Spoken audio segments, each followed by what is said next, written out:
Here is another question of cash flow statement. This time June 2000, June 2012, paper 42,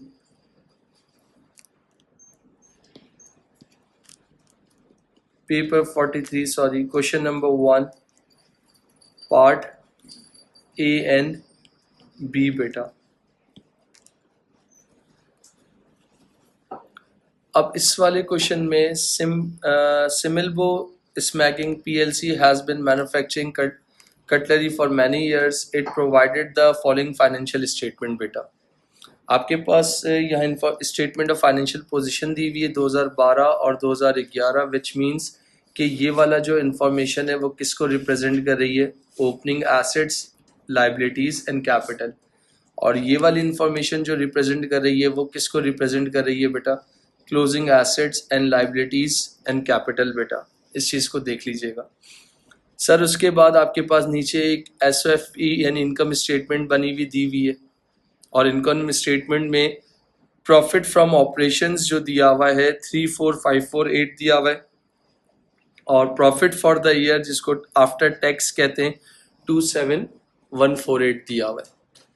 cash flow statement जब बनाते हो तो cash flow basically is a IS7 international accounting standard का में IS number उसका है 7 है और उसका नाम कैश फ्लो स्टेटमेंट है. कैश फ्लो स्टेटमेंट के 3 एलिमेंट्स हैं, ऑपरेटिंग, इन्वेस्टिंग और फाइनेंसिंग. उनका नेट देखना है कि इंक्रीज है या डिक्रीज है.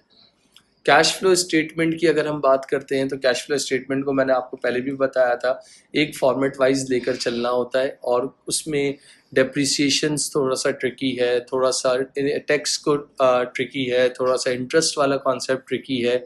अदरवाइज मेरे ख्याल से फिर working capital management, increase in inventory, trade receivable, trade payable, accruals and prepayments, वो तो इतना कोई मुश्किल मेरे काम नहीं है. लेट्स से कि अगर हम इसको क्वेश्चन को स्टार्ट करते हैं तो I am starting with part A. उन्होंने मुझसे क्या मांगा हुआ है? Prepare a statement to show the net cash flow from operating activities. मुझे सिर्फ और सिर्फ उन्होंने यहाँ पर जो मांगा है थोड़ा सा पार्ट ए की बात कर रहा हूँ. तो उन्होंने मुझसे क्या बोला? एक स्टेटमेंट बनानी है और स्टेटमेंट से क्या करना है? नेट कैश फ्लो निकालना है. किससे?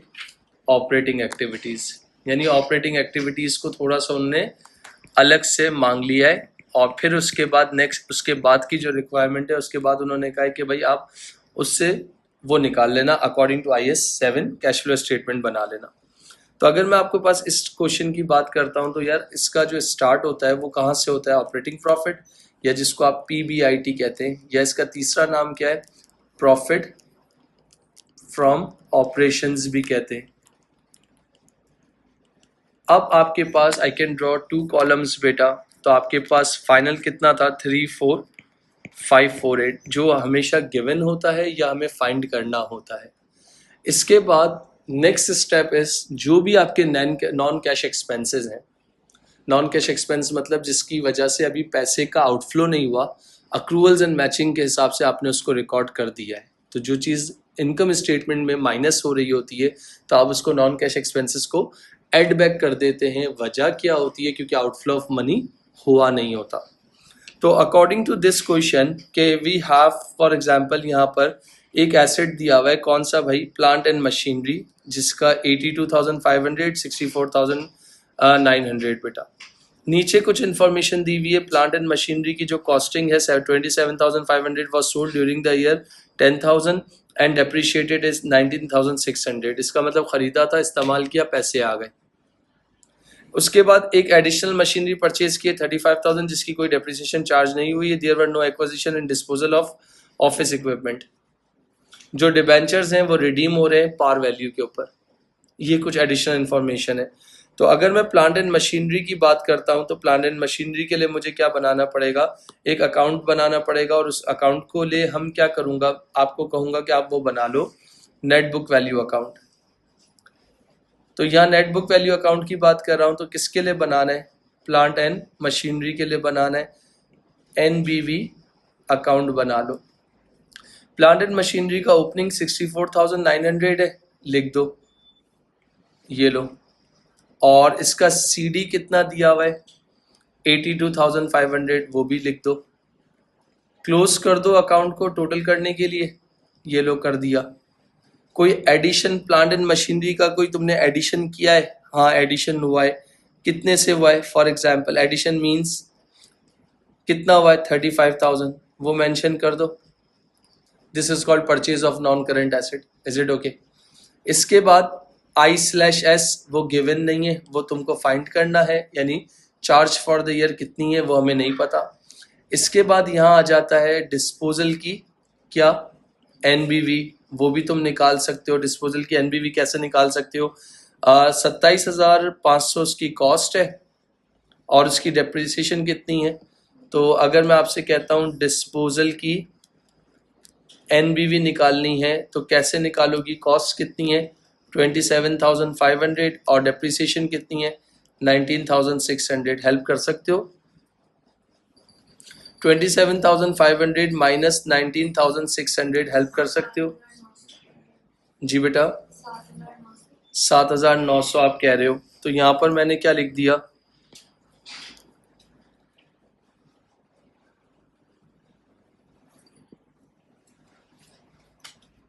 7,900, ये लो लिख दिया। तो 64,900 प्लस 35,000 इसका टोटल कर लो। 60 प्लस 30 90 94 99,900। 99,900 में से 7,900 निकाल दो, 82,500 निकाल दो, तो बैलेंसिंग फिगर से डेप्रिसिएशन कितनी आ रही है बता सकते हो? बैलेंसिंग फिगर से डेप्रिसिएशन कितनी आ रही है बता सकते हो? 9,500। तो ये this is called the depreciation of plant and machinery. तो मैंने यहाँ पर क्या लिख दिया? एड प्लांट एंड मशीनरी की क्या थी? डेप्रिसिएशन। क्यों आप ऐड कर रहे हो? क्योंकि आउटफ्लो हुआ नहीं है मगर रिकॉर्ड हो गया था, तो 9,500 मैंने ऐड कर दी। इसके बाद नेक्स्ट एसेट मेरे पास क्या है? ऑफिस इक्विपमेंट का है। तो ऑफिस इक्विपमेंट की अगर बात कर रहा हूँ तो ऑफिस इक्विपमेंट 34,519, 38,355। नीचे कोई ऑफिस इक्विपमेंट मेरे ख्याल से आप लोगों ने कोई खरीदा नहीं, एक्विजिशन मतलब कोई परचेज भी नहीं किया है और ना कोई डिस्पोज हुआ है ऑफिस इक्विपमेंट। तो इसका मतलब यहाँ पर मैं कैसे निकाल लूँगा? Again office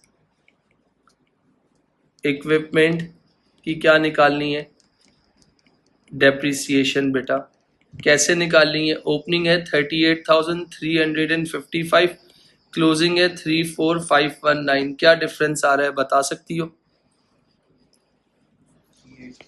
3836। उसके बाद गेन और लॉस चेक कर लो कि सवाल में अगर कोई गेन या लॉस नाम की कोई चीज़ हुई है तो वो भी चेक कर लो, कोई मसला नहीं है, आपके पास वो भी आ सकता है। तो अगर मैं गेन और लॉस के लिए यहाँ क्या बना रहा हूँ? एक डिस्पोजल का अकाउंट बना रहा हूँ। तो ये देख लो, डिस्पोजल अकाउंट को अगर बना रहा हूँ तो यहाँ क्या लिख दूंगा? 27,500 एसेट की कॉस्ट जो खरीदी थी, 19,600 एसेट की डेप्रिसिएशन, 10,000 इज कॉल्ड रिसीट बेटा। दिखने में कौन सी साइड हैवी लग रही है? 10 और 10 20, 29,600। इसका मतलब क्रेडिट साइड हैवी है।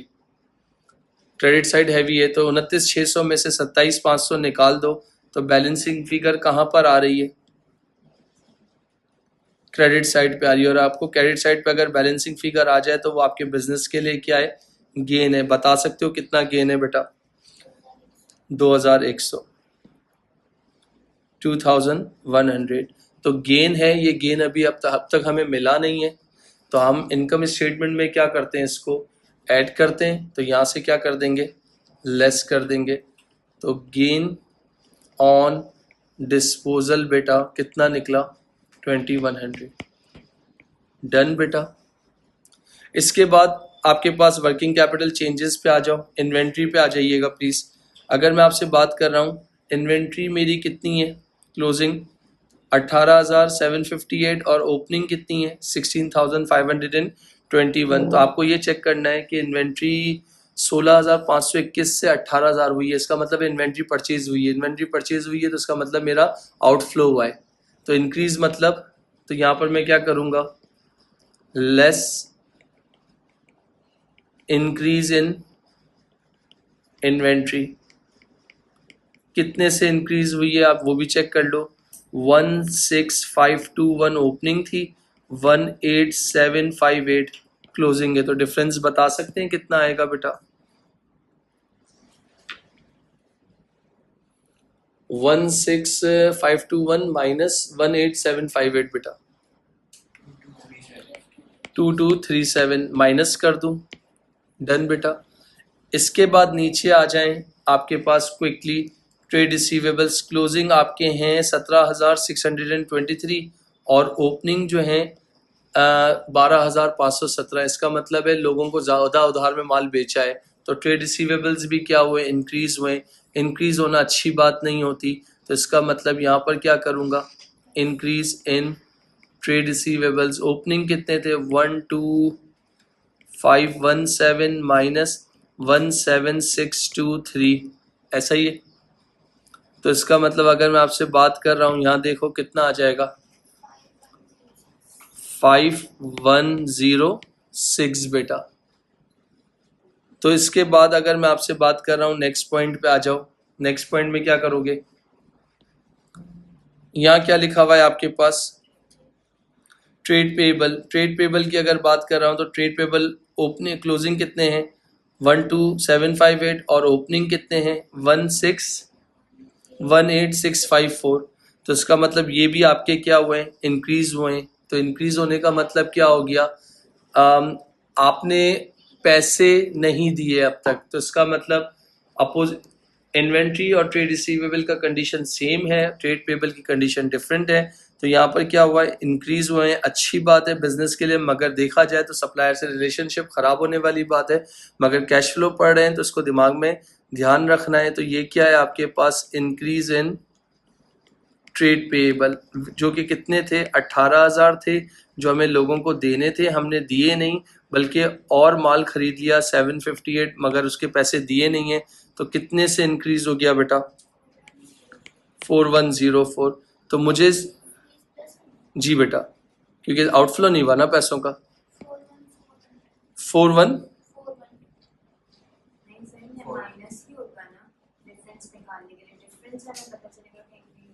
ओके, एक नहीं वेट करो, मैंने यहाँ रुको, माइनस साइन था कितना? वो आपका 18654 से 22758 हो गया, तो इसका मतलब इंक्रीज हो गया। तो 4104 से इंक्रीज हुआ है, तो वो प्रॉफिट में क्या कर देंगे? ऐड कर देंगे। मैंने गलती से प्लस साइन लिख दिया था, सॉरी। इसके बाद इन सब को टोटल करो जरा। नहीं अभी नहीं करो, अभी नहीं करो, इनको टोटल कर लो, कितना हो गया? चेक करके बताओ, पॉजिटिव आ रहा है नेगेटिव आ रहा है? जल्दी क्विक।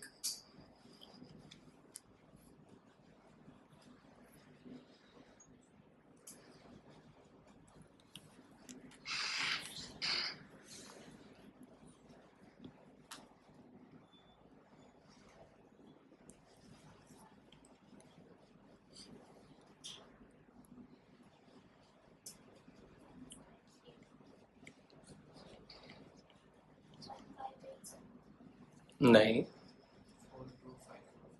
42 रीचेक करो, 42545। This is called cash generated. ये आपने अपने ऑपरेशन से क्या किया है? इतना कैश जनरेट किया। एक बार रीचेक कर लो बेटा। दो बच्चों का आंसर सेम आ रहा है, आपका थोड़ा सा गलत आ रहा है, इसका मतलब कोई सिली मिस्टेक आपने की है बेटा।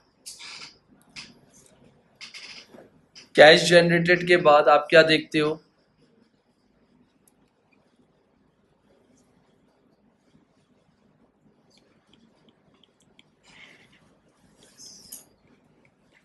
हो गया, हो गया। Interest paid. इंटरेस्ट पेड कहाँ से निकालोगे? इंटरेस्ट पेड इधर आओ।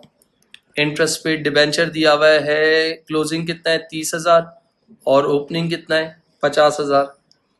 और कितने परसेंट बोला हुआ है? 4% बोला हुआ है।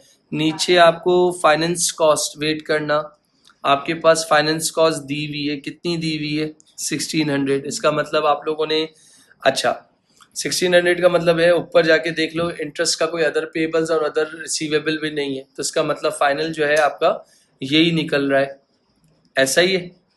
तो इसका आपके पास यहाँ पर अगेन टोटल आपने कितना इंटरेस्ट पे कर दिया है? 1600। तो आप ये 1600 लिख दोगे यहाँ पर, ये देखो। डन बेटा। इसके बाद दूसरा आपके पास कौन सा था?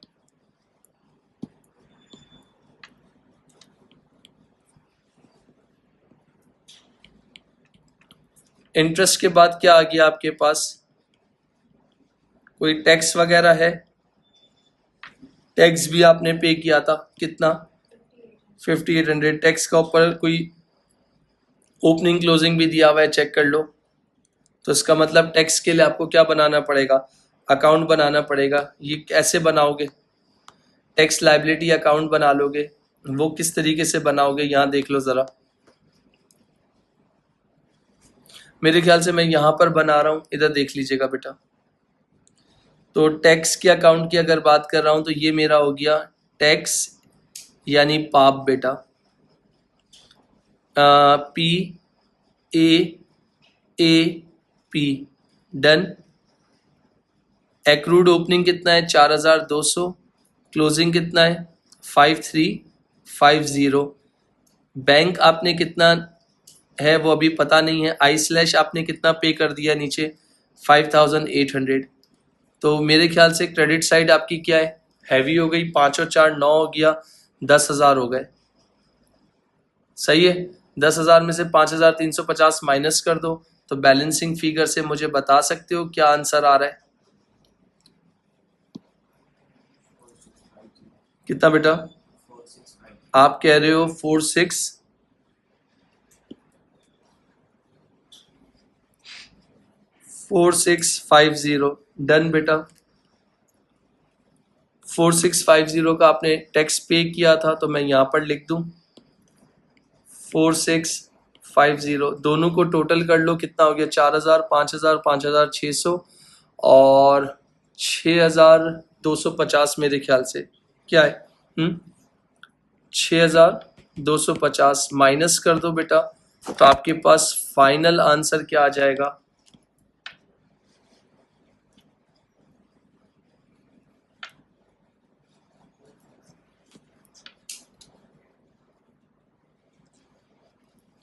जिसको आप यहां पर क्या लिखोगे? Net cash flow from operating activities कितना आ रहा है? 36295।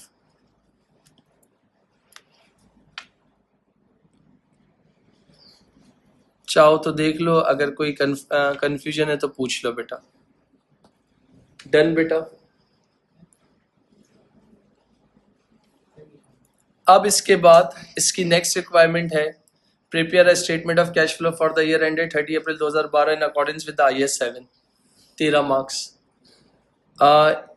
पुराना क्वेश्चन है, ये चीज आप पार्ट ए में निकाल चुके हो। मैं टाइम सेव करने के लिए दोबारा नहीं बनाऊंगा, मैं डायरेक्ट इसी को उठा लूंगा। मैं डायरेक्ट यहीं से कंटिन्यूशन कर रहा हूँ रिगार्डिंग पार्ट बी। तो इसका मतलब उन्होंने पार्ट बी में आपसे क्या मांगा था? बोला था कि कैश फ्लो स्टेटमेंट बनाओ। वहीं से शुरू कर रहा हूं मैं। तो पार्ट बी के अंदर मैंने यहाँ क्या किसकी हेडिंग डाल दी? Investing, sorry,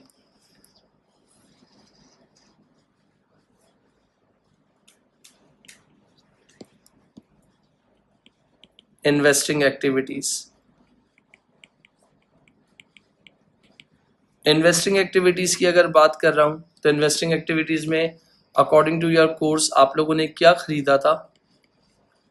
purchase of non current asset खरीदा था, जो एडजस्टमेंट नंबर मेरे ख्याल से 3 में था, 35,000। तो जिसकी वजह से आपके पास पैसे गए थे, ऐसा है। तो मैंने यहाँ 35,000 लिख दिया नेगेटिव में। इसके बाद cell.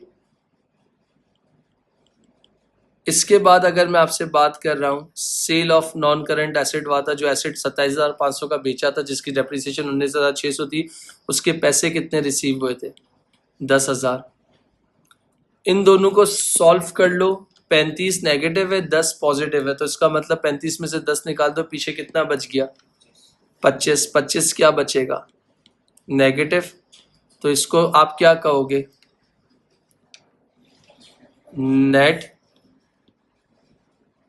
Net cash flow from investing activities. जो कि कितना आया है, -25,000। डन बेटा।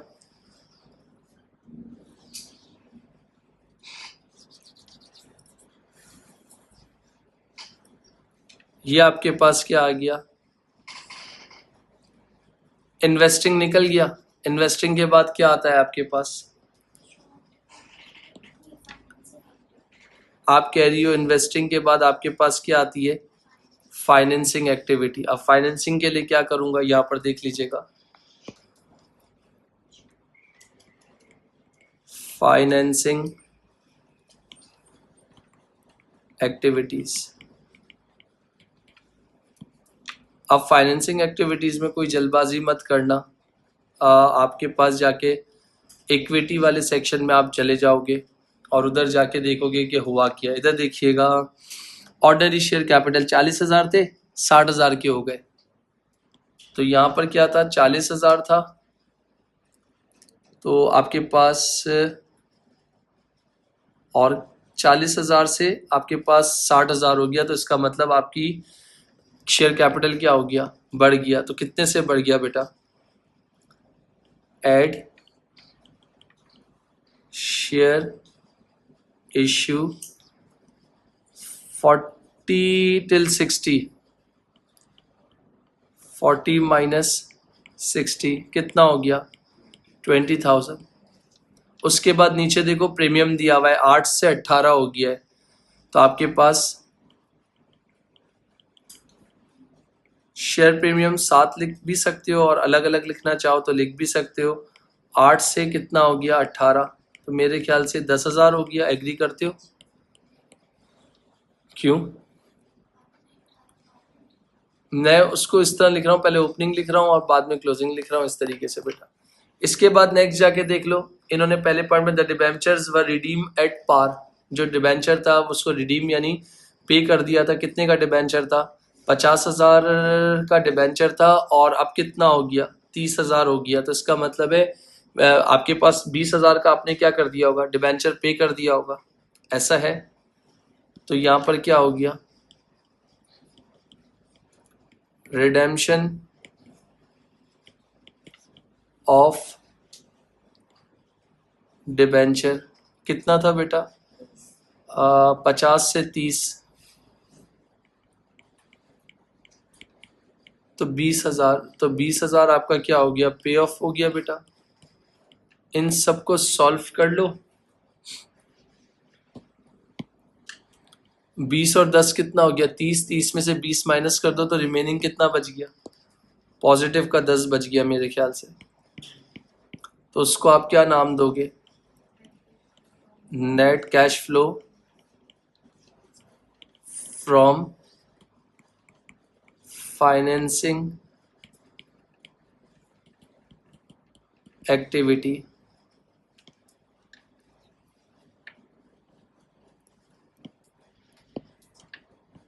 और इसका जो फाइनल आंसर आपके पास निकलेगा वो क्या होगा, वेट करना 1 मिनट। ये क्या था, ऑपरेशन था। ये आपके पास क्या था, इन्वेस्टिंग थी। ये आपके पास क्या था, फाइनेंसिंग थी। इन तीनों को प्लस माइनस करके देखो कि आपका नेट क्या आ रहा है, इंक्रीज आ रहा है, डिक्रीज आ रहा है। इन तीनों एक्टिविटीज को प्लस माइनस करके देखो, पहला पॉजिटिव है, दूसरा नेगेटिव है, तीसरा पॉजिटिव है। तो आपके पास नेट चेंज कितने से आ रहा है, कितना बेटा, 1 मिनट। तो नेट इंक्रीज हुआ है, net increase in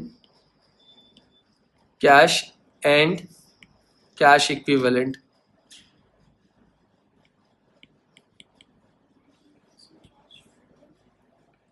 net increase in cash flow लिख लो या net increase in cash and cash equivalent लिख लो, बात एक ही। कितना आ रहा है बेटा, आप कह रहे हो 21,295। इसके बाद ऐड या लेस ओपनिंग बैलेंस, ऐड या लेस ओपनिंग बैलेंस। तो आपके पास ये देखो, कैश एंड कैश इक्विवेलेंट का ओपनिंग कितना है, 6459, और क्लोजिंग कितना है, तो 6459 पॉजिटिव है। तो मैंने यहाँ पर क्या किया, add opening balance of cash and cash equivalent या बीडी जिसको आप कहते हो कितना था 6459। इन दोनों को एड अप कर लो तो आपके पास क्या आ जाएगा,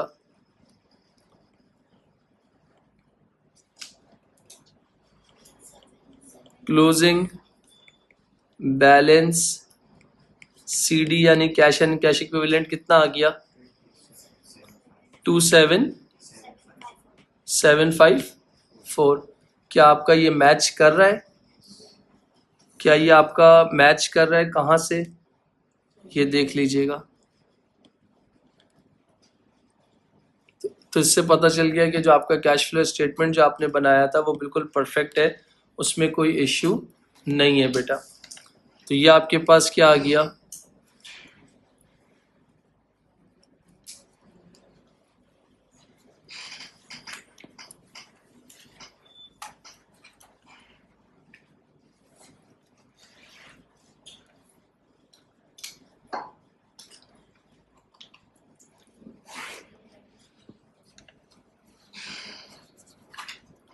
अब आपके पास अब जो जितने भी रिसेंट सवाल आ रहे हैं उसमें टी अकाउंट्स बने हुए होते हैं। उसके अंदर फॉर एग्जांपल कैश फ्लो का पूरा ये क्वेश्चन इस तरह सॉल्व होता है और उससे बोलता है दोबारा रीड्रॉ करो। इस तरह के क्वेश्चंस आते हैं। मैंने जानबूझ के आपके लिए एक बहुत प्रीवियस क्वेश्चन करवाया था जून 2012 फॉर कॉन्सेप्ट बिल्डिंग। इसके बाद इंशाल्लाह नेक्स्ट क्लास में इसके फर्दर जो आगे के क्वेश्चंस हैं वो सॉल्व कर लेंगे इंशाल्लाह। थैंक यू बेटा।